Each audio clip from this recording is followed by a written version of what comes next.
All right. Good afternoon. Good morning, everyone, wherever you're at. Hopefully, everyone's having a great day. We appreciate you taking the time today to join us online. We do have an exciting program for you today. Today's presenter is going to be Scott Wilkie, and he's going to be presenting on Native American History Month, 500 Years of History, Culture, and Resilience. Now, Scott is, in fact, a business agent at Local 638, as well as communications director for the local as well, and the founder of the Teamsters Indigenous Caucus, as well as a member of the Turtle Mountain Band of the Chippewa.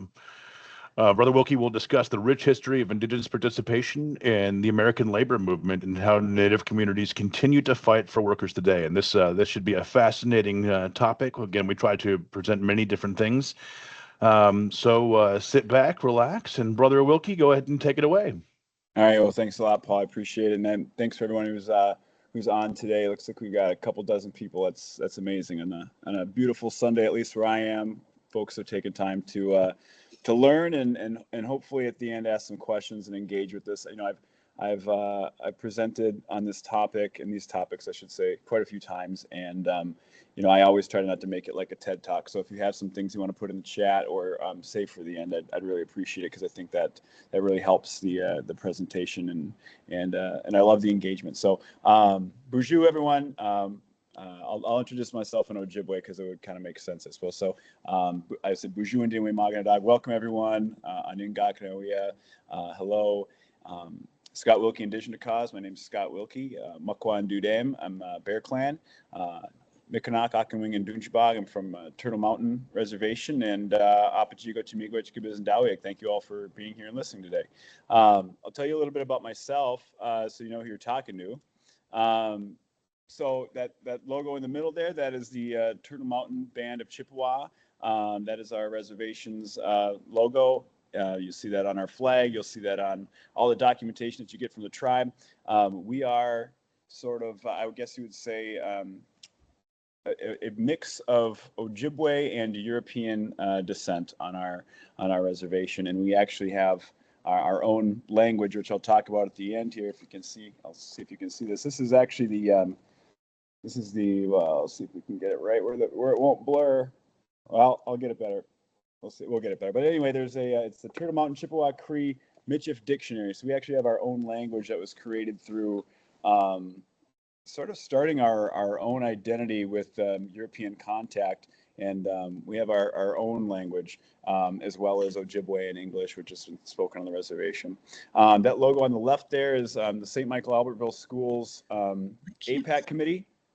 So I'm on an American Indian Parent Advisory Committee, and I help teachers in the district teach Native American history and make sure it's accurate and respectful for Native American kids and anyone who's learning it. And we also do a lot of volunteer teaching throughout the district and the state on these topics. I spend a lot of my November for Native American Heritage Month speaking on these topics and raising money for Native American 501c3s that help Indigenous youth. And then that logo on the right there is that's the old logo. I'm going to update it with the new one. But the Teamsters Indigenous Conference started about a little over a year ago now. We have recognition from the HRDC. It's on the website. We've been gaining traction. That's going to be a big talking point at the end of this presentation and how we can get involved. But finding our Native American brothers and sisters here in the Teamsters, making sure that they are supported and feel like they have a voice in their workplace and are representing their workplace beyond just being a member of our union, and then also engaging with Native youth, and I've been reaching out and speaking at a lot of high schools about our industries we represent and creating pathways for Native kids who want to get into good paying union jobs. So I'll talk more about that at the end as well.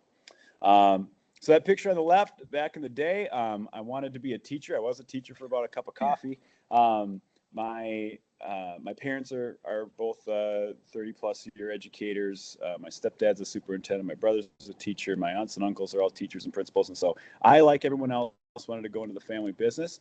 But I came out of college around that 2008 housing recession that most of us remember. And life was tough. I needed another job. And so I started working as a UPS driver, summer coverage driver in the summers. And I loved the work, and I loved even more that it was going to pay me more than teaching would. So I became a UPS driver, and I'll talk more about that on the next slide. But that slide there on the right is I do a lot of outreach at schools and talk about Native American history. So that's a school down in southeastern Minnesota, excuse me, that I'll be speaking at again here in about a week. So that picture of me on the left is when I was a UPS driver, and now I go out and I talk to kids about, especially at high schools that have a higher than average Native American population of students, talk about Teamsters and union jobs and how they can, find themselves a good paying job with good benefits and respect in the workplace and all those things that we enjoy.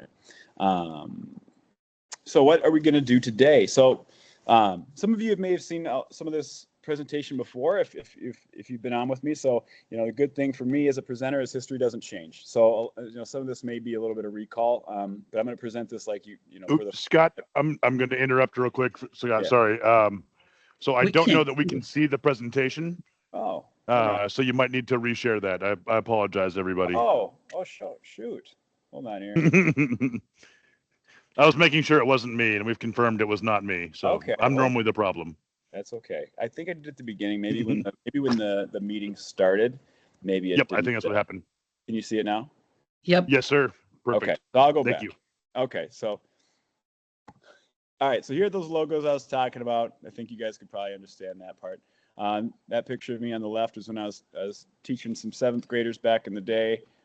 Picture on the right is me down at Houston Elementary School. I'll be back there in about 2 weeks here. And then these are kind of what I was just talking about. So again, I started my career as a Teamster 15 years ago as a UPS driver, as a summer help driver, and then they hired me on, and then got involved with my union, became a steward and all that. Now I work as a business agent. We do a lot of outreach work. Again, going to schools that have a higher than average Native American population and talking to those kids about what we have in the Teamsters and see if that's an interest to them.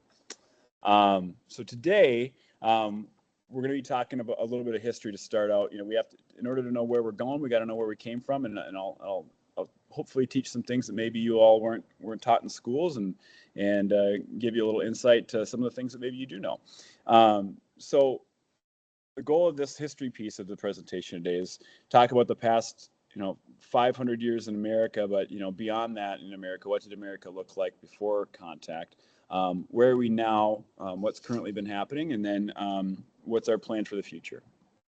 So, in a short presentation here, which you could take entire semesters of this in post-secondary ed if you wish, but we'll start out talking about European contact, these kind of like main historical markers on this timeline of American history in respect to Native Americans, and work all the way up to present day. So in 1492, right, Columbus sailed the ocean blue. Everybody knows that, right? You've all heard that. And European contact was made on the eastern part of the United States.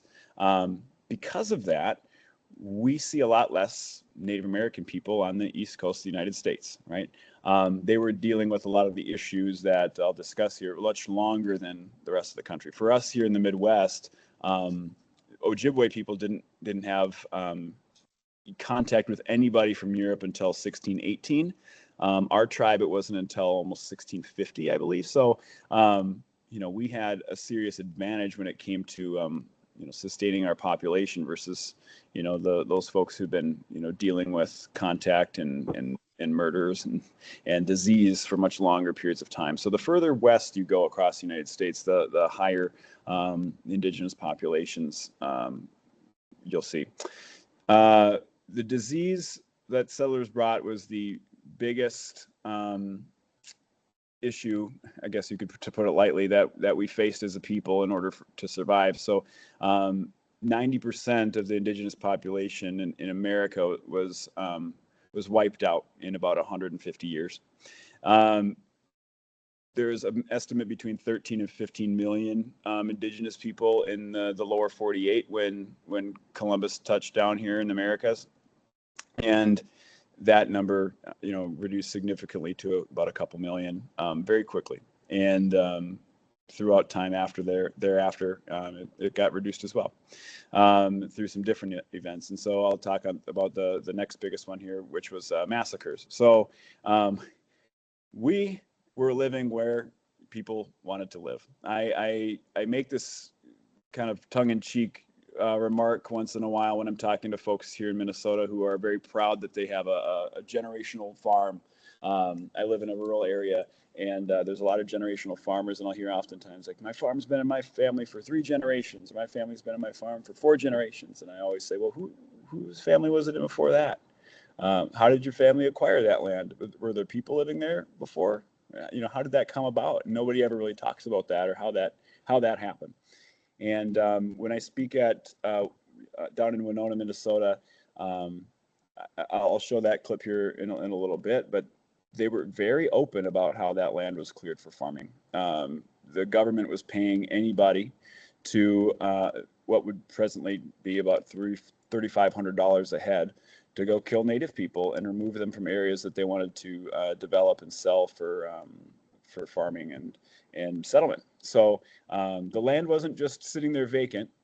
There were hundreds of tribes and millions of people 500 years ago, and they were actively removed and passively removed through disease as well. There's 300 documented massacres. These would include things like village raids, everything from small village raids to Colonel Custer coming in with his cavalry of hundreds and wiping out entire tribes in the night. The biggest of which would be the Trail of Tears, which I think most people are familiar with, the relocation of Native Americans, where thousands of people died in that process. The next section there, a little to the right in the middle, is treaty violations. So thereafter, into the 1700s, after we've become a country now, the United States government decided they were going to make treaties with the tribes, and essentially say, look, we're going to leave this allotment of land for you. You'll be your own nation. You'll be left alone. You can't go outside of these boundaries. These are your boundaries. However, the United States government is going to feed you and give you resources, so that way you wouldn't need these large, vast hunting lands to live on. At this point, the tribes didn't really want to make these treaty deals, but I think given the fact that they were losing a lot, and there was a lot of death and disease that was taking place, that most of which they didn't really have another option at this point. The problem with treaties, the biggest problem I should say, is that the government didn't honor them. They violated every single treaty that was made with the tribes. I'll touch again more on this in a minute. This is the oversight here, but every single treaty that was made with the tribes across the entire country has been violated by the government. Not a single one has been honored. And so what happened is, when you go on to an agreement with the government where you're in a treaty and the government says, we're going to send you, food and all these resources in exchange for this land that you gave up, and then the government decides, we're just not going to do that. We're not going to send you that food that we promised, and we're not going to honor this treaty anymore. It creates a lot of conflict, and we saw that conflict escalate in a variety of ways thereafter. After the massacres stopped, the government decided, well, we don't necessarily want to keep murdering the natives, but we definitely don't want them in our society as they are now. We don't want the next generation of Native American people to speak their language and know their culture. How do we put a stop to that without actively killing them? Well, you kill the Indian, but you save the man. And that was the idea behind Indian boarding schools. So every single Native American person that you meet today, they either went to a boarding school, or they have a parent or a grandparent who went to a boarding school. And the reason that a lot of Native American people don't know their own languages or don't know their own culture is because of a lot of these practices that were taking place, such as Indian boarding schools, where they were stealing kids from their parents. If they looked at the census data and they said, hey, you've got 3 kids, well, how come I only see 2 here? You need to produce the 3rd child, or we're not going to be supplying you with heat or electricity or food come winter. So, the parents typically caved, right? And it was, this is so recent, and I'm going to sidetrack here for a step, but there's a girl named Maggie Greenleaf, who she's 25 years old, and she's the Indian Ed coordinator for Houston Public Schools. And she's the first person in her family's history not to be taken away by the government in some way. And she told the story about her dad, who was taken away by the government. He and his 6 siblings went and lived in the woods for almost a week hiding, and then they got hungry and they came out and they all got found and shipped off to boarding schools. So it's very, very recent that this practice ended, and it's done a lot of damage. And again, it's the reason why we see a lot of the issues we see today, and I'll talk about this again more in depth, but we're still healing from boarding schools and the trauma that's caused our people. In present day is, what are we doing now? So right now we're trying to heal from a lot of these things, right? If you ever go to an area where there's a Native American population, for us, for instance, there's 8 tribes here in the state, but if you go up to Bemidji area, there's the local newspaper, for example, they have obituaries in it, and it's a smaller community. But you'll notice a lot of young people in that obituary and a lot of young Native people in that obituary. And so we've got suicide rates that are higher than any other demographic group. The second leading cause of death for Native American women is murder. And we'll talk about MMIW in a bit here, but substance abuse and people are coping with a lot of the traumas and the generational traumas is something that is going to take a while, and people are putting a lot of effort into healing from. And so today we see a lot of folks like my aunt, for example, who has this initiative up on our tribe where it's Keep Tobacco Sacred. So we're trying to reduce heart disease and the risks that come along with that by promoting exercise, people using tobacco as it was intended, not smoking it through cigarettes. Also, Natives getting sober and putting the cork in the bottle, so to speak. I've got a history of alcoholism in my family, and the damage that caused. So again, trying to heal and work with communities to give them the support systems necessary so that folks can have a decent life. So let's go to the next slide here. So I always like to start out my presentations, whether I'm talking to kids or if it's like a keynote at Thrivent last year, where folks who they never got to learn any Native American history because it just wasn't a part of the curriculum when they were in their K-12 experience. So Anishinaabe Mo, and that's how you say Ojibwe language in Ojibwe. And I'm going to teach you some Ojibwe words that you might already know, just as a way to kind of show how Ojibwe language and Native American language is already in our verbiage on a daily basis. So this word is moose, and you probably already know the word for moose because you can recognize this animal. This is a nut that you might see on some pies here come fall, and it's a pecan, but in Anishinaabe we say bagan. And the joke with this is, if you're a bad hunter, this is what you have to eat in the winter. This is your protein source, which is my protein source because I didn't fill my deer tag this year. This big river right down the middle of our country is something that you probably all know if you study geography. It's the Mississippi. It comes from the Ojibwe word Mississippi. And Lake Michigan is from the Ojibwe word Michigami. Now, this is a mountain that you all may recognize, but if it doesn't look familiar now, it will in a second. This is in South Dakota. This is part of treaty land for the Oglala Lakota people, and it doesn't look like this anymore because of some of those conflicts and those treaty fights that I discussed earlier. So the reason that Native folks don't like Mount Rushmore is because it's guaranteed to them under their treaty. Additionally, this is their 6 grandfathers mountain, and the reason that the United States government decided that they were going to have a rich lawyer from New York who's affiliated with the KKK have this project take place is essentially it was a big middle finger to the tribes.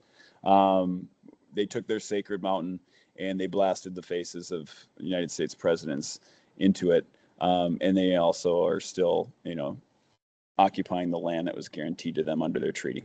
And in fact, we're still, I shouldn't say we, this tribe is still fighting for that land back today with the federal government, and we'll see where it goes. But it's been an ongoing issue, and I don't see it going away until something gets rectified there. So prior to 1868, this was the territory in which the Oglala Lakota lived. After their treaty, this is what they were reduced to, and this is what was agreed to in that treaty. And then today, this is the area that the Oglala Lakota tribes, the Lakota tribes in South Dakota, occupy. So you can see it's significantly reduced, and no longer does it include Mount Rushmore. So again, land loss and the continuing effect of the United States government encroaching on lands that were guaranteed to them caused a lot of conflicts and a lot of wars for decades. Meanwhile, while land loss is taking place, Indian boarding schools were starting up. So I touched on that a little bit ago, right? This is Carlisle Indian Boarding School, and essentially all these kids were taken from their families by the feds and shipped off to these schools. They were run by, almost all of them were exclusively run by the Catholic Church. The idea being that we need to assimilate these kids into American society. We need to give them, American haircuts, teach them about Christianity, teach them English, teach them how to say please and thank you for things, because for example, in Ojibwe, we don't have a word for please. If I ask you for something, I'm humbly enough saying I don't have this, and it's something that, I require. And so it's not necessary, I guess you would say, for us to say please and like have a preposition before asking for something, because simply the ask of asking for something is showing that I need something. And you as a good relative are going to, say, hey, Scott's hungry right now and Scott's asking for some food. Me as a good relative, I'm going to, do what I can to help him eat. So we didn't have a word for please. We have a lot of words for showing that we're grateful and thankful, but that stereotype of these kids don't say please only perpetuated the idea at these schools that these kids are savages and they need to understand manners and things like that. So just one of many issues that these kids ran into when they were trying to navigate this. So in Minnesota, this is a picture from, if you're from Minnesota on this call, I know I see a few people are. St. John's and St. Ben's are two pretty well-known Division III schools, colleges here in Minnesota. They have great sports teams, have been around a long time, but a lot of people don't know that it used to be boarding schools. And that a lot of kids, Native kids from around the state, were required to go to these schools. St. John's being the one where the boys went, and St. Ben's being the one where the girls went. And there's still some animosity with those colleges because of the damages that have been done to Native American kids within those halls. This is a picture from a book called Stringing Rosaries. And you can see this Native girls, they're praying before they go to bed, and they did string rosaries. They did practice this Catholic faith. We see a lot of Native American people who are still Catholic today because of attending Indian boarding schools and getting assimilated into that. We've got a lot of Native people who are very upset, to say the least, at the Catholic Church, and there's a lot of hate there for the damages that have been caused. We, have now received, official apologies from the Pope and from President Biden for the damages and recognizing the damages that have been done. But words are great. We're going to need some action, and there's a lot of action that needs to take place in order to heal from a lot of the damages that have been caused. Because I'm a visual learner here, so I talked about that big picture with all those kids there. That was Carlisle Indian Boarding School. So these Lakota boys, right? We talked about the Lakota tribe in South Dakota. This is on the left is what they looked like when they went in, and on the right is what they looked like when they left. Now I don't know if they left. Because some kids were there for a few years, some kids were there for a decade, some kids never came home, some kids would go home over the summer, some kids never went home. So I don't know if this was a year or if this was 2 years, but they're completely unrecognizable for the most part. And the idea, again, from Colonel Richard Pratt, who was one of the founders of boarding schools, was all the Indian there is in the race should be dead, and kill the Indian, save the man. And that was exactly what they did. So generational trauma, what are the issues that we're seeing in generational trauma from boarding schools? Substance abuse, PTSD. In that book, Stringing Rosaries, I touched on, there's, stories from these folks who are, 80 years old, like my grandpa was. And, that was a hard read because there's a lot of similarities with my family and the stories that these folks told in that book. But, 80-year-old men and women still waking up in the night out of breath, having night terrors because of something that happened to them when they were 8 years old. A lot of unresolved issues. And then what happens is we've got these people who've experienced these traumas, these unresolved traumas, and they grow up and have children and families, and that gets passed down in different ways to their kids, and it goes on. And I can give a lot of examples of that in a minute here. I'll just run through the list, but we've got identity issues. We've got natives that, if you go up to our tribe, there's not a lot of folks with long hair. And I was talking to my dad about this. I don't know if my dad is on the call or if he'll see this, so I'm gonna speak like he is, just in case, because he's got his own stories to tell too. But he told me, he's like, man, it's like if you wear that hair up there, you're gonna run into some people that are gonna say, we don't do that shit here. That's how it was when I was a kid up there. People really assimilated into, we have, and women too. We don't wear our hair that way. We don't wear our hair in braids and anymore, and have really assimilated because of boarding schools. Anger management issues, sleep disorders, deficient parenting skills.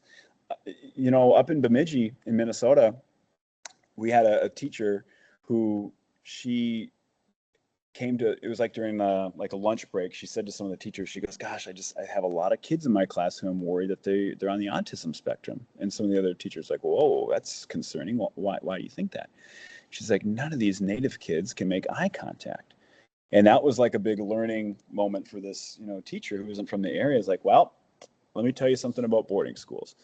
When their parents of these kids you're teaching and their grandparents of these kids you're teaching went to school, they weren't allowed to look at adults in the eyes, and they were physically reprimanded for doing so. So still today, Native people have an issue with eye contact. And, sometimes folks who don't understand boarding schools and the history there will flag things that they don't, necessarily understand, because we have these, generational issues where you don't get to look at adults in the eyes. You look at your shoes and you're talking to me, is what, you're taught. And so then you become an adult who has issues making eye contact. Cultural language loss. I only know Ojibwe language because I have relatives and friends who are willing to teach me. That's it. My dad doesn't know Ojibwe language. My grandpa may at one point have known Ojibwe language, but it was wiped out from his vocabulary. And so most Native people today, especially if you're my age or younger, are learning your tribe's language through resources like Rosetta Stone has an app now, or there's language tables, or different community spaces where you can speak it, because that was the biggest piece of Indian boarding schools, is that you're not allowed to speak your native language, and if you are, you're going to be put in the closet for the day. Detachment disorders, and not enough. I mean, there are some now, not enough support systems to help with these generational traumas. I'm just going to click this here real quick. So I'm going to jump into some of the issues we're facing today surrounding racism. So luckily for me, I have a European last name. Now, if you go to our tribe, if you go to Turtle Mountain, my last name is one that people in North Dakota will see and they go, oh, it's Turtle Mountain. Wilkie with an IE at the end is one of about 6 or 7 names that's very prominent on the reservation and has been for hundreds of years. And so it's my local that I represent. We represent North Dakota and Minnesota, and so we'll go to North Dakota, and it happens every time because it's a small state, where I'll pay for something at a gas station or a restaurant, and somebody sees my last name, they go, oh, Belcourt, no, Turtle Mountain, and all my coworkers are like, oh my gosh, every time, because there's names that we recognize as Native last names, but most folks would see Wilkie and they would say, well, it's something, European, right? And so I'm very lucky in that, is that I don't experience a lot of racist issues, Native people, because I've got a European last name. It's not, Crowfeather or Bear or White Thunder. It's Wilkie, and that can pass as a white name, right? Additionally, if I didn't have long hair and it's not, it's winter time, my skin's lighter and I got short hair, I can pass for a white guy. And I understand that that's, I guess I would say an advantage in getting a job or getting a bank loan, because someone's going to look at my application and not say, oh, last name's, again, Crowfeather, I don't want to hire a Native guy, right? And maybe we'll just put that application to the side, right? So that's one of the biggest issues, I should say, that Native folks are experiencing today is these indirect forms of racism. One thing that we see a lot of that we're still fighting is Native American mascots. So that logo on the right, it's Chief Wahoo, Cleveland Indians, now the Guardians logo. A lot of people never had issue with it and couldn't understand what the big deal was. The problem with Native American mascots and this representation that we all have big noses and red skin is that it allows people who go to sporting events to dress up like that. Okay. And so my dad, for example, he went to the University of North Dakota, which they just changed it. They were the Fighting Sioux. Okay. And my dad went to the University of North Dakota, had a lot of pride in that. People in the state of North Dakota loved that they had the Fighting Sioux, which is a name for, Dakota or Lakota person, as their mascot. And they brought in the tribes and they gave, scholarship opportunities to Native kids. And I think that the people in North Dakota really were not trying to do anything negative to Native American people. The problem is that people outside of the college and outside of the state don't understand that. And so you would have people coming to games, with signs that say "Kill the Sioux" with like a dead Native person, or would make these chants like "Fuck the Sioux, fuck the Sioux." And it's like, as a student there, you might go, "Man, that's they're chanting against our school." But if you're a Native person there, it's like that hits different, right? Even headlines in the newspapers that say, the Minnesota Twins destroyed the Indians. And it's like that it hits different. So these other forms of racism allow people to put fake feathers on and wear red face to Kansas City Chief games. That's the issue that we're fighting, because it has a serious negative effect on Native kids, right? And everything that's been done to Native people throughout the history of the United States ultimately affects Native kids the worst. And then those Native kids become adults with traumas and issues. That scene on the left there is from Peter Pan. It's just a Disney representation of Native folks, and a stereotype that a lot of people say, they'll be surprised when they say, "Oh, you're Native? You don't look Native." Well, if you've only ever watched Disney movies, or you only see, photos of Native Americans in history books, wearing buckskins and feathers, then you might not know what a Native person actually does look like. So you can't hear the audio here. But this is a clip from Bugs Bunny. And you can look it up on YouTube if you want. But essentially, he's saying 1 little, 2 little, 3 little engines to himself. And then he goes here and he erases part of a line and says, "Oops, that was a half breed."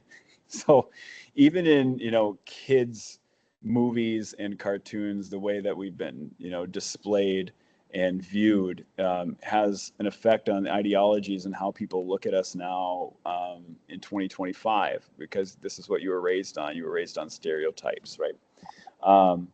And so with that, I always like to show folks what Native folks do look like. Aside from myself, I guess, that gentleman on the far right, his name's Jamie Azure, and he's the chairman of our tribal council for the Turtle Mountain Band of Chippewa. Right, does not have long hair. He has a beard. You don't usually see Natives in history books with beards. And again, he's got a European last name. So all that being said, this is somebody who's literally leading our tribal council, and he doesn't look like what people assume a Native American should look like in history books. And even going back through our own history books, leaders of our tribe, at Turtle Mountain Band of Chippewa, over 150 years ago, looked not like what you would typically see in a Disney movie. And the gentleman on the far left is my great-great-great-great-grandfather, who was chief of our tribe in the 1860s. Now, a lot of people know who this gentleman is, especially if you watch pro sports. It's Kyrie Irving. What a lot of people don't know is that Kyrie Irving is a member or is Lakota. And as a member of his tribe, is I believe it was his mother is Native American. And so Native Americans don't always look exactly the way that you think they're going to look, because again, what have you seen in your life, and how have Native American people been portrayed? This is Mary Kunish. She's a member of the same tribe as Kyrie Irving. They don't look alike. She's a representative for us at the State House in Minnesota. She does fantastic work. But again, these two people don't look alike, and they're members of the same tribe. So this is a clip from the newspaper down in Winona, Minnesota, I talked about this, where they were actively killing Native American people to remove them from the land and make space for settlement. So this is a clip from the Winona Daily newspaper. This newspaper still exists today. And it says, the state reward for dead Indians has been increased to $200 for every redskin sent to purgatory. This sum is more than the dead bodies of all Indians east of the Red River are worth. Again, $200 back in 1863 was worth about $3,300 or $3,500 today. So, and not to, bring it full circle here, but I mean, we're seeing what's happening right now, where our federal government is giving huge financial bonuses for people to join ICE, and doesn't seem so far off that this pattern of the United States government funding efforts to remove people that they don't like it just keeps coming back in different ways. And we've seen how many people have signed up to become ICE agents because of the financial bonuses. I have no doubt that in the 1860s, folks weren't willing to go remove Native American families. If there's a Native American family of 10 people, right? That's $35,000, and you're doing a service to your government at the same time. So actively removing people from areas that they wanted to settle was a huge business in the late 1800s. A big win for us was in 1978, the American Indian Religious Freedom Act was passed. And this allowed Native Americans to practice their culture legally. Up until that point, it wasn't legal for Native Americans to have ceremonies. Or if it was, maybe the adults could do it, but the kids can't. Well, why couldn't the kids? Well, if the kids don't learn how to dance, if they don't learn their songs, and if they don't learn how to practice their culture, then they're going to be adults that don't know how to do that. And that was, again, the idea of trying to kill the Indian and save the man. But in 1978, that came to an end. And then kids and adults could all practice their culture and their language and have ceremony again and learn their history. But the damage at that point had already been done. And there's a lot of adults today who were kids back in 1978 who never got to learn their ceremony or learn their culture. But still, it was a big fork in the road to move forward and allow people to practice their culture again. And so today, we get to see kids at powwows. It's the most beautiful thing, man. It makes me tear up every time I go to a powwow. I see a kid in regalia. Nothing makes me happier. It's a big sign of resistance through existence. These kids being able to practice and learn their ceremony, learn how to dance, learn how to make a jingle dress like that, learn how to make Ojibwe art. It's so powerful. And this is from the middle school at my family's reservation up in Belcourt, North Dakota, and this is their annual powwow here. Also allowed us to practice again our ceremonies, but even something as simple as smudging sage. If you ever go to like a Native American funeral or a wedding, or if you're at, actually I should say, most events, you're going to see something like this. I start my day every day in my office by smudging myself. And if you don't believe me, you can ask my coworkers, because they can sometimes smell it down the hallway. And I don't have smoke detectors in my office because it was built in the 60s when people used to smoke indoors. So I take advantage of that. And every day, this is how I start myself. I have, and typically when I do this presentation in person, I'll bring this, but I have some sage here. This is Bashkadeji Bik. This is white sage. And you just burn some of this and you wash it over yourself. And people, across other cultures still believe that sage has these cleaning properties. And so my dad, for example, he got some eagle feathers. The United States government, if an eagle is killed like in a crash, right? So eagles hang out a lot of times by ditches, because the rodents hang out by ditches because we litter. And so if an eagle was hit by a car, for example, Department of Natural Resources is called in, and that eagle gets shipped off to a site in Colorado where they clean and sort of dissect this animal, and then they give those feathers and those pieces of the eagle out to the tribes. And so my dad actually has some, I don't know if it's a wing or if it's eagle feathers that are going to arrive at his house tomorrow. they were supposed to arrive on Friday, but they shipped it FedEx. So maybe if they shipped it Union, it would have made it there on time. But so that's white sage. This is cedar. This is one of our other 4 medicines.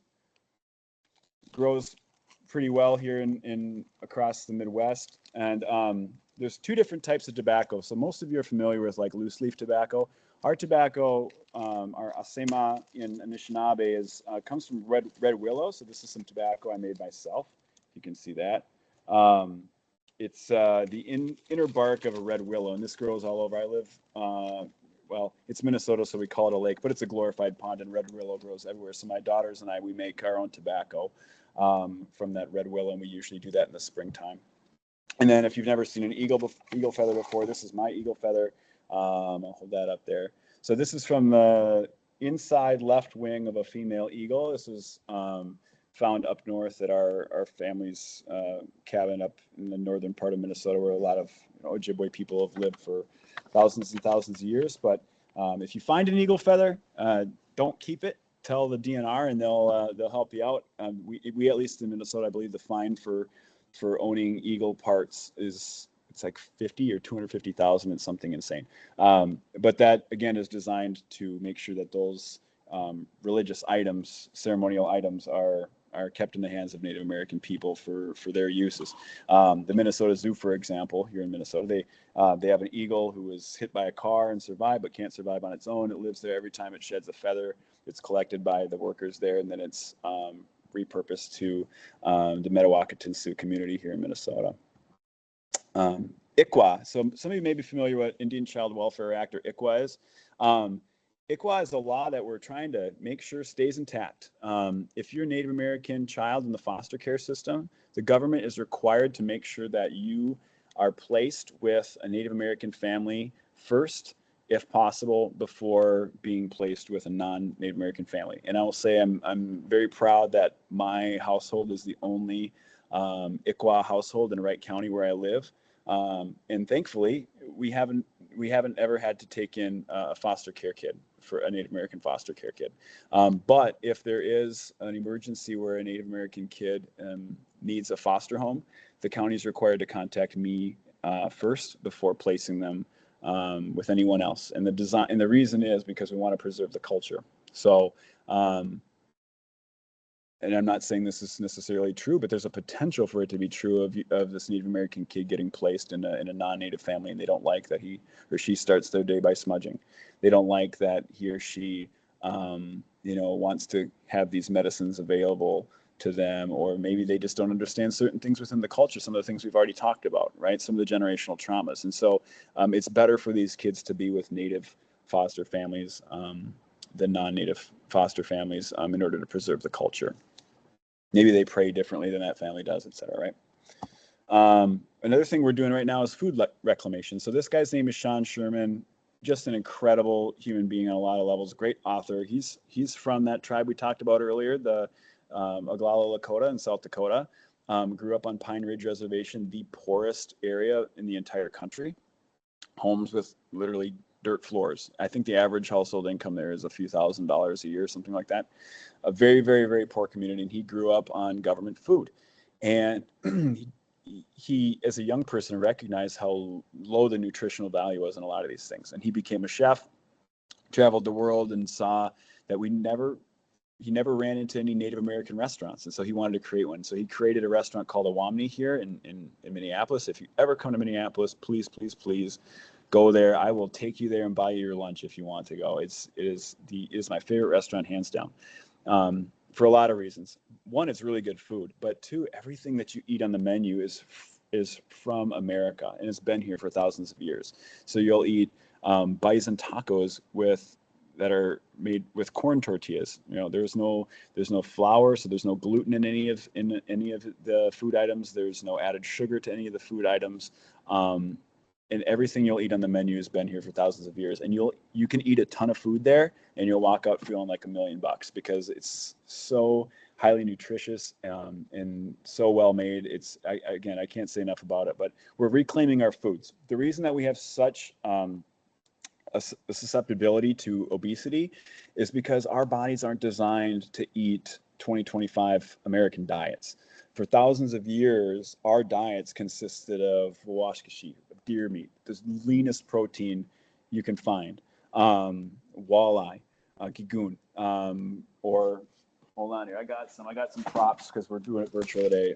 Monoman, wild rice, a very, very, very high nutrient grain. Squash, all these different foods that are very, very nutritious, low in fat, no added sugars, no gluten, no milk, right? So all these things that we were eating, and now I've got friends who are like, yeah, I'm trying this new diet, and they'll tell me what they're eating. I'm like, sounds like you're just eating Native American foods, because it's so highly nutritious, and you feel so good when you eat it. Now you take that, contrast it to being on a reservation where now you're getting lard and you're getting flour. You're maybe getting some expired food that you can't even eat anyway. Getting government cheese, things that your body is not designed to handle, eat, and it's low nutritional value. And so we see a lot of obesity and heart disease within Native American communities because our bodies just aren't set up for that. I'm very lactose intolerant, so ask my wife. And I wish I could eat ice cream and all those things. I can't. My body's not built for that. And so Sean and his restaurant is just an example of what's taking place in the Native American community to try to reclaim our foods and showcase to folks inside and outside the Native world what can be done with our diets. Immersion schools. This is from an elementary school here in Minneapolis. So we're trying to save the language. These kids, it's so cool when you meet Native kids that can speak Ojibwe. It just like it restores your faith in being able to navigate these issues. And so these kids all speak Ojibwe at school every day. They learn in Ojibwe. They do math in Ojibwe. They learn about the world in Ojibwe, and it's absolutely amazing what's being done. So immersion schools are one way that we're trying to heal and reclaim the language after it was lost at boarding schools. Enrichment programs. That lady on the left that's my Aunt Marilyn, and it's just like a Saturday school. So on the weekends, kids can go to school and they do all sorts of projects. It's not always necessarily culturally based, but there's cultural components within it. And so we're reclaiming our art, teaching kids how to make jingle dresses, teaching kids how to do beadwork. If you didn't know, like jingle dresses that you see at powwows that girls wear, each of those cones, you put a prayer into each of those cones as you make it. And how do you make it? How do you bend it? In the process that goes into creating those things, once you understand it, right, then you have the connection to it. And these kids are learning about their culture and how to create things that they may not have ever been taught before. So what are we doing as a union? Okay, so Anthony and Rumit and I and Paul as well, I'm going to touch on what we've done, saw this need a couple years ago to recognize the Native peoples in a lot of different ways, but especially the Native members of our union. Not just because it's an important thing to do, but because we've got an opportunity to build back some bridges that may have been destroyed for different reasons over time. Here in Minnesota, we have pipeline work is huge up in northern Minnesota. Well, there's a lot of Native American reservations up in northern Minnesota. So how do we navigate that? How do we navigate the Teamsters representing Native Americans, the Teamsters representing Native American workers in the pipelines, but these pipeline projects that they work on that also provide jobs potentially could do harm to Native communities, right? So when we face these issues, we need to be armed with the ability to resolve them and show that we don't just have a financial interest in it. We don't just have an interest because there are members. We have a human interest in it too. Just one of many, many examples of why this is important. So we founded the HRDC, or we founded the Indigenous Conference of the HRDC, and the goal being to recognize our members, but also, and I think this is probably the most important piece of it, getting out in front of the next generation of workers and Native American workers and talking about union jobs, the Teamsters, the Native Americans that we have in our local, and building some of these bridges, because we all know, and we work in labor, we all know that for most of us, when we got a job, whatever job we hold now, part of it was probably because we knew somebody who worked at the place that we wanted to work, or we knew somebody who could put in a word for us to get there. My wife joked with me the other day. She took a cheap shot at me. She's like, yeah, the only reason you got that job is because you're friends with John, who's our president. And because, John's one of my best friends, and he was my steward. And then I came on as a business agent. We worked together at the local. But she's not totally wrong. I have a great, John knew who I was and was able to kind of pull me in and say, hey, I think this Scott Wilkie guy would be somebody we could hire, right? For Native kids in some of these communities, they don't have access to big businesses or even small businesses and know somebody on the staff there who can, get their application to the top of the stack, so to speak. So what my goal is with the HRDC in this is getting in front of Native American kids before they enter their workforce and talking about how they can be successful in different jobs that the Teamsters offer. And beyond that, making sure that they're supported in the process. It's not just enough to get somebody a job somewhere. I want to make sure that these kids, when they come, they have Teamster jobs, that they know who their stewards are. If they're going to be a UPS driver, maybe we find the funding to get them, work boots and a lunchbox and make sure that they have the supplies they need to be successful and they can build relationships in their workplace, whatever they're doing to make sure that we're creating support systems for the next generation of workers, especially, our future Native American Teamsters, no matter where they're at in the country. If you want to get involved, two things. One, if you want to just rep the swag, this logo was designed by Paul Trujillo and myself. I'm not just going to say this because he's on the call listening, but Paul Trujillo is just a fantastic human being and has helped me in so many ways since I came on. And he helped me design this logo so that it would not violate the Teamster copyright, and also something that Teamster Wear could build out and we could have for our members and non-members to wear too. And so this is a picture of John and Hannah, Damone, and myself on Indigenous Peoples Day, repping the new shirts. And I heard a lot of people bought them at the women's conference, which is really pretty cool. So this is one way that you can support the conference. And just, what happens all the time is I'll wear it places and people will go, oh, where'd you get that?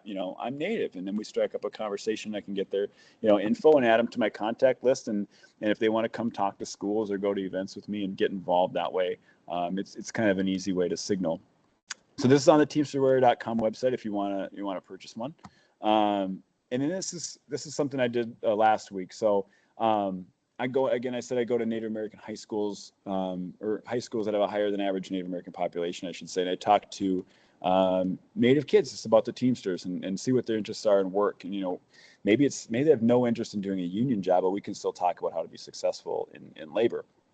You can't really see it, but that middle name here on the right side under No More Stolen Sisters is a name of a girl named Alexis Whitehawk. And she was one of our members at UPS who, she was a preloader, and then she was a driver helper. After her preload shift, she got dropped off at a parking lot after her shift as a driver helper during peak season 2 years ago. She was never seen again.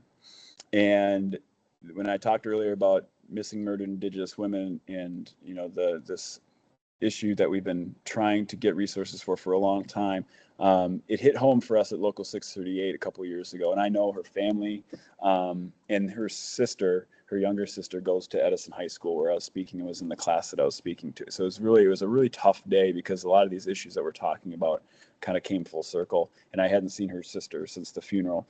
And so this year, what I'm doing, I always try to raise money when I go and I speak at schools, or if I speak at a place like Thrivent Financial, where they'll have me in to do a keynote or something like that, is I don't ask for money. I just ask that they make a donation to a Native American nonprofit. And so for this month, I'm raising money for Alexis Whitehawk's family and her mom, Myrna, because it's the holiday season coming up, and she's a single mom with now 2 daughters instead of 3, and life's tough. So I talked to her sister for a little bit, and so that's what I'm raising money for this year. But again, this is some artwork that all these kids did, this mural here in the hallway. And I took a picture with Mukwa there because the girl who was explaining the mural to me told me that she made the mural and she flip-flopped wisdom and bravery, and so she's upset at herself. I said, well, it still looks cool. I want to take a picture with it. So, but yeah, this is the outreach work that I'm doing now for the conference to try to get in front of Native kids and talk about the Teamsters job. So if you're up in the Midwest here, an area I could drive to, the school that you'd like me to reach out to, please do. And so with that, I'm going to save a little bit of time here at the end for questions. I know we've been going for almost an hour here, so I wanted to save whatever time we have left for folks who may have questions or comments or topics that you're interested in. I will say this before I open it up for that. Nothing's off the table. And if nobody has anything to say or that we get quiet here, I'll touch on some of the ones that are harder to talk about because I think it's important. But I do have a list of things people typically ask if there aren't a lot of questions. But if people put stuff into the chat or if people want to unmute, Paul, I'll let you MC this thing, and we can open it up.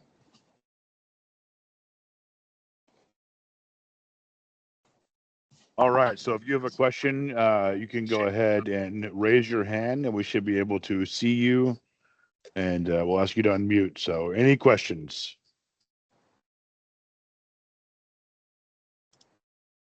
All right, Jenny O. Hi, good morning. So I'm wondering, I'm aware of the sexual assault and murder rate of these women, including our fellow sister who's gone missing and never been seen again. What kind of resources do we have for women in the Teamsters, specifically Indigenous, who have been sexually assaulted? Is there anything that we do for them?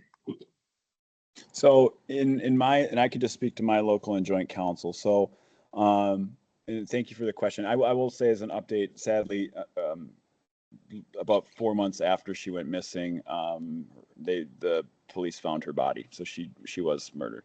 Now, as a direct resource for this issue, so our joint council has a service bureau, and I'm not sure if other local joint councils do, but we have a Teamsters service bureau, which we help our members under a variety of issues and circumstances. And so we had a member who last year was in an abusive relationship and just needed to get out and was in a serious financial straits by just leaving. And so we worked with the bureau to pay her. I think we paid her rent of her new place for a couple months. We ran groceries from our food shelf over to her house once a week for almost 7 weeks, I think. And then she was able to get groceries on her own after that. We paid all of her utilities. And so the service bureau, again, was a big support in that process. But it's something like specific to that. I can't speak to anything that I know, but I would hope that there's maybe some resources out there. And if not, then it's something I'm definitely gonna bring up to our service bureau directly. But in that situation that we were in, we were able to support her in that sense while she kind of started. And bravo that you guys did. I was just curious because I know the statistics. I know the rate on sexual assault of Indigenous women and their murder rates, and it's horrific. Yeah, up here in Minnesota, I'll just real quick. Up here in Minnesota, we see it. I don't know how much worse than the rest of the country because the information is not up to date, nor I think depicting a really accurate picture. But we have in Minnesota, up in Duluth, it's kind of the nose of Lake Superior, and it's a big port. And a lot of those girls from the Fond du Lac tribe go missing in that area, and everyone's saying, "Oh, they're going missing. They're stealing them on the ships," and we can't really prove it at this point that that's how it's happening. But the bodies don't float in Lake Superior, okay, because it's so deep and so cold. So if you're going to toss a body overboard in Lake Superior, you'll never see that body again. And it's kind of like sick and known fact here in Minnesota. But that's what a lot of people are concerned about right now, at least here where I am. Yeah, it takes like 400 years for Lake Superior to even circulate once, right? The water out, the filter. Yeah, so it's got a very like low and like you said, it's deep. So yeah. Okay. Thanks for the question. Yep. All right, we see Eric Arneson has his hand up. Thank you. This was terrific. I've got two questions since you said nothing is off the table. Yes. So let me ask. The first has to do with that T-shirt and your phrase, violating Teamster copyright. Seriously, you have to get approval to use the image, or you had to adapt it in order to use it without running afoul of some union regulation or official? Question one. And perhaps a more substantive question has to do with the last election cycle and where Native groups broke with regard to the Democrats and the Republicans. And I'm looking at Brookings' statistic here that said 57% in some sample supported Harris compared to some 39% for Trump. How do you explain that split, and what's the appeal of either candidate to Native voters? So to your first question, Eric, so this is the original shirt. I'll show you. This is the original one. No, quité la cámara, no estoy en cámara. So I'll see if you can see it. It's the blur effect. I might have to, there we go. So this is the original. I put the medicine wheel, which is this is my You're still sharing your screen. You'll have to, Scott, you'll have to turn your screen share off. There we go. So this is the original shirt. Are you able to see that, Eric? Give me a thumbs up. You see it? Okay. So they didn't like that I messed with the wheel, and I put the medicine wheel inside of the wheel, inside of the wheel and spokes, right? And so they said, you can't touch you can't touch anything here. It looks great. It's a great design. Thank you. But I made it after, we have the wheel inside of our Teamsters logo. And so I used the medicine wheel here. That was the design, like a wheel, here's our wheel inside of our wheel, kind of a deal. So that was the original. They didn't like it. We went back and forth. Paul was kind enough to help me navigate the issues I was having, and we came up with the new one. I like the new one. I like the original, but you know what? Honestly, I'm just glad that we got recognition for it, and maybe down the road, we'll have some other redesigns. To your question about where Native American voters landed politically, a couple things. One, every issue in Indian country is complex. Okay, I have cousins that wear the old Cleveland Indians logo hat, like the Indians logo hat, out regularly, and I give them shit. I'm like, guys, do what you want, but do you understand like what? And they like, I think they like the juxtaposition of a Native guy wearing a racist Native logo, but I've got my uncle is a huge Donald Trump supporter. I don't understand why, but especially when we saw on Joe Biden's exit, he pardoned Leonard Peltier. Most of you, I'm going to just assume who Leonard Peltier is. So Leonard Peltier is from Turtle Mountain, where my family's from. He rode the same bus as my grandpa to Indian boarding schools as a kid, and experienced the same things that my family did. And so Leonard now was pardoned by Joe Biden, and is back home living on the reservation. And I'll have relatives be like, it is so crazy to me, like hearing stories about Leonard Peltier my whole life, like he was a ghost, and then all of a sudden here he is, like he exists, like I'm walking around the grocery store and there's Leonard Peltier, right? And so seeing a guy like, in the Democratic Party like Joe Biden pardon somebody from our own tribe, and then still we have members of our tribe voting against that party. I think in my opinion, Eric, what it really shows is that the Democratic Party hasn't been doing a very good job for the last probably 5 to 10 years in messaging, in really, I guess, fighting for the things that make sense for folks. And I think the Republican Party has done a really good job of pulling people in and on certain singular issues. For my uncle, who's he's Native, it's mostly gun rights.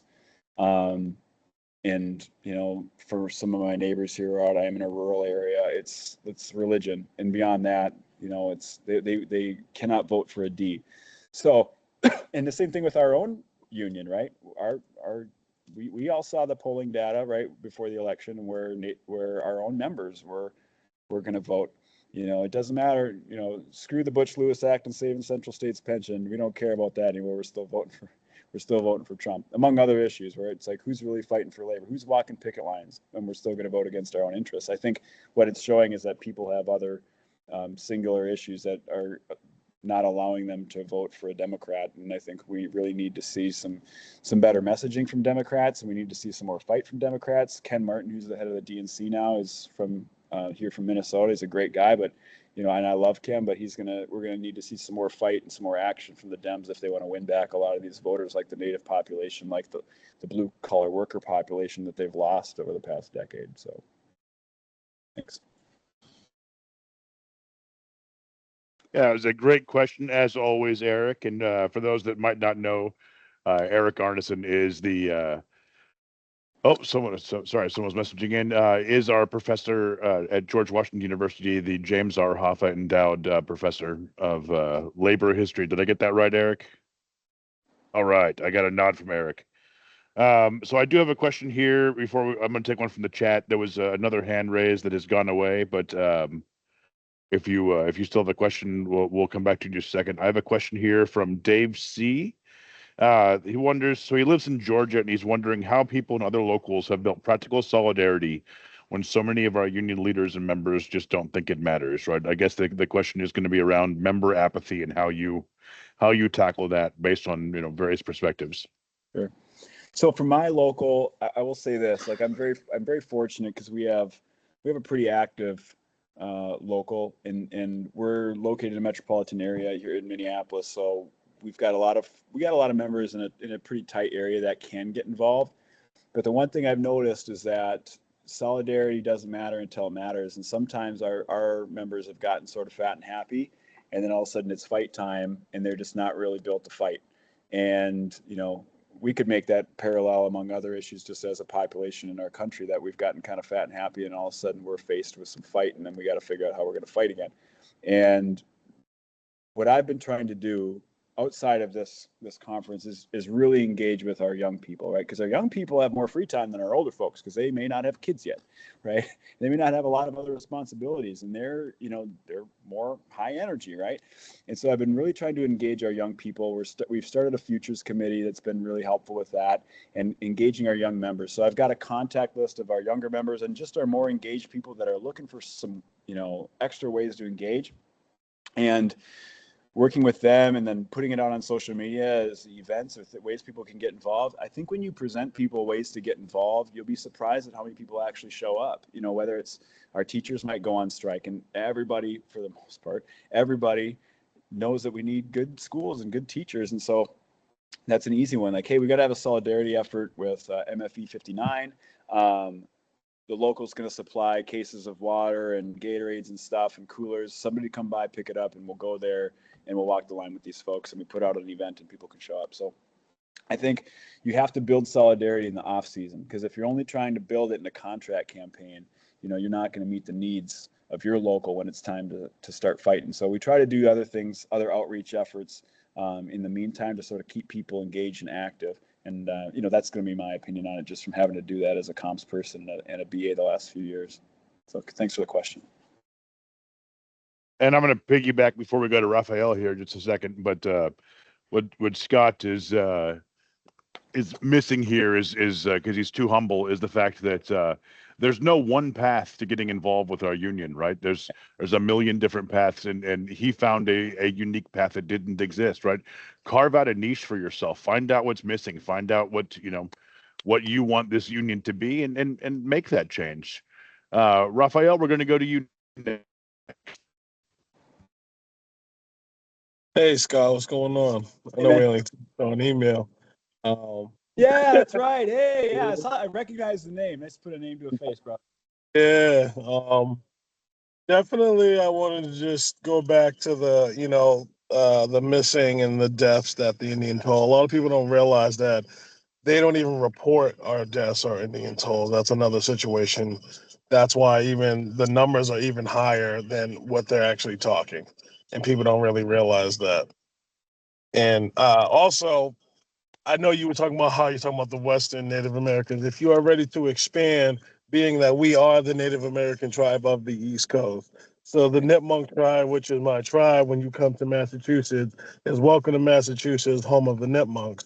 And then when you go to the Plymouth Plantation, as the registered Indians who still live here, I and the rest of my family who was on the board wanted to attend actually your seminar today, but we had other things going on.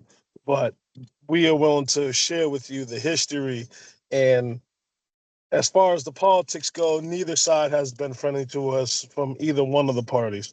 Yeah. And, even during the Clinton era, when we had the thing for our land that went from Canada to Massachusetts into California, then the Bush administration shut that down. So we've been fighting for our rights on a federal level on a higher span. So I understand what fights you guys are going through as well as a tribe, trying to make sure people understand at the end of the day, we were here first. Yeah, well, I appreciate that insight. And again, I'm glad to put a name to a face. I will be out in Boston at the end of January, so I'll shoot you a message, brother. I'll make sure I come see you. All right. All right. Next, we have Dora Faye Estrada. Yes, hello. Thank you so much, Mr. Wilkie, for putting this on. Thank you. I'm Dorothy Estrada. I'm out here in New Mexico. We have a large indigenous population. Actually, I ate at the Indian Pueblo Center yesterday and had an Indian taco because Nice. as the Pueblo calls it, the Indian taco. If you're Navajo country, it's a Navajo taco, of course. Yeah, the Navajo always want to claim it. But Yeah. So we also have a huge event called Gathering of Nations that happens here in Albuquerque. yes. And I was just wondering if you had any interest of coming out to one of those events and, putting a table up and displaying the Teamsters.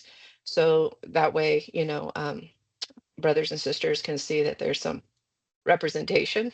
I would love nothing more. Paul actually brought that up too and said that's something that we should be doing, and I couldn't agree more. That would be fantastic. And I have my contact info on the event, or we can connect some other way. But I want to make sure folks have my contact info. If you have events like that or something that you think this conference could get involved in, please send it my way so we can try to do that. But that's obviously one of the biggest events, if not the biggest event in North America for Native folks, and that's something that I would love to attend. Yeah, I have quite a few Native American friends. Yeah, Pueblo.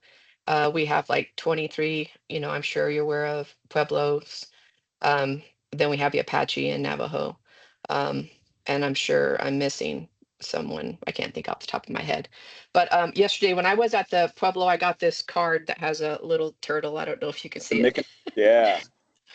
So anyhow, Very cool. But thank you so much. And yeah, please let me know if I can help out in any way if you'd like to come to Albuquerque and do Gathering of Nations. Thank you. Yes, thank you. All right. Any other questions we have? I'm going to do this parliamentary style. Any other questions? Second call. And third call. Are there any last topics you wanted to talk about before I take us out? Yeah, I'll here? just say real quick, if there's something that comes up later that you want to touch base on or whatever, shoot me an email or even just give me a phone call. This is a big passion project of mine and something I love touching on. A couple things that I'll just say real quick that I think most folks have a misconception on is the amount of scholarships available for Native kids. I think a lot of folks go, oh, it must be, or a lot of non-Native folks will go, oh, it's nice that you went to college free. I got a lot of student loans. My dad has a lot of student loans. That's a big misconception, is that Natives go to college for free. Some schools offer Native American scholarships for different reasons. In Minnesota, University of Minnesota Morris will offer scholarships to Native kids because it used to be a boarding school. And so that's a kind of way of them doing some reparations. Another misconception is casino money. We have a casino on our reservation. I don't know anybody who gets casino money. And for all of us, we work in labor, so we understand how businesses work. I don't know if there's a single business I can think of who could afford to just give money away every single month by the thousands for people to live off of. So it's very, very rare that anybody, any Native person gets casino money. Casinos are basically a business that operate on a reservation that is it's a good business that employs people. It creates jobs essentially. But as far as like casino profits being divvied out amongst the tribal members every month and they don't have to work, that's an incredible stereotype that just does not exist. And so I will say, if there's any books that you're interested in reading, I'll give this one real quick. So this is called Everything You Wanted to Know. Let's see if the blur will go away. Everything You Wanted to Know About Indians But Were Too Afraid to Ask. So this was written by Anton Troyer.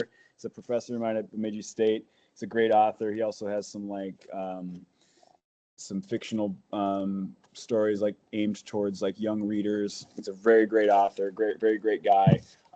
So this is a book I steer people towards if you're just curious more about, you know, Native American people. If you want a book that is more geared towards just like the worldview and understanding the culture, a book called Braiding Sweetgrass it's one of my favorite books I've ever read. It'll teach you a little bit of language and like understanding the culture through the language. But that book was just an incredible read, and I think it helps people understand why language loss created culture loss. And so this will be the last thing I touch on, and I'll let everyone else enjoy their Sunday here. But the reason the language is so important and why we're trying to save the language is because the language is the culture and the culture is the language. You can't have one without the other. And I'll give a few examples. So we have a couple words for an old person or elderly in Ojibwe. One is Gichiaya, which means a great being. And then the other word is Akiwenzi, which means a person of the earth. So both of those words, if I'm going to refer to an older person, show a lot of like reverence, right? And so you can't understand how important the older population is in our culture unless you understand the language, because that's how we refer to them. And Akiwenzi, a person of the earth, that literal translation means you've spent so much time on the earth, with the earth, consuming the earth, and now you're in your final stage of life, and you're about to go back into the earth, and you're becoming the earth. So you're literally, in our eyes, a walking piece of the Aki, of the earth. So understanding the language helps you understand the culture. And the more I learn the language, the more I understand the world. And, you know, even the word I used at the beginning when I said Indigenous Maganadag, when I said Buju Indigenous Maganadag, that literal translation means welcome all of my relatives. So I view the world as you're all related to me, I'm all related to you, and we're all related to nature. And that's how we got to treat each other. And I think if anybody can understand how to have to work through things and treat each other like relatives, it's our union, because sometimes it ain't easy. But that's the way I view the world, is we're all related. And so I want to treat you like you're a relative, and I want you to treat me the same way.